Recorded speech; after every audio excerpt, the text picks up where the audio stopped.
ఈ సంవత్సరం మనం కలిగి ఉన్న అవసరత, అక్కర, ఆకలి, కొరత ఏదైతే ఉందో దానిని ఒకవేళ మనుషులు చూస్తే ఆ కొరతను బట్టి వాళ్ళు మనల్ని తక్కువగా చిన్న చూపు చూడొచ్చు. ఇప్పుడు హన్నా పిల్లలు లేరు, పెనీనా ఎలా చూసింది హన్నాని? చిన్న చూపు చూసిందా లేదా? అదొక విధంగా చూసిందా లేదా?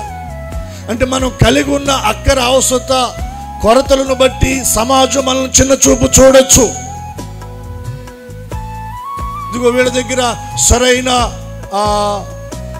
వసతులు కలిగిన ఇల్లు లేదు, సరైన వస్త్రాలు లేవు, సరైనటువంటి సదుపాయాలు లేవు, సరైన ఆహారం లేదు. ఇలా లేదు లేదు లేదు లేని వాటిని బట్టి సమాజం మనల్ని తక్కువగా చిన్న చూపు చూడొచ్చు.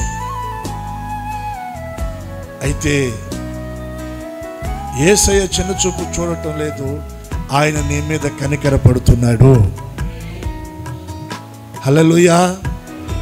ఆయన కనికర పడితే నీ ప్రతి అక్కర తీర్చబడుతుంది, ప్రతి అవసరత తీర్చబడుతుంది, నీ ఆకలి తీర్చబడుతుంది, నీ కొరత తీర్చబడుతుంది, సమృద్ధిని నువ్వు అనుభవిస్తావు.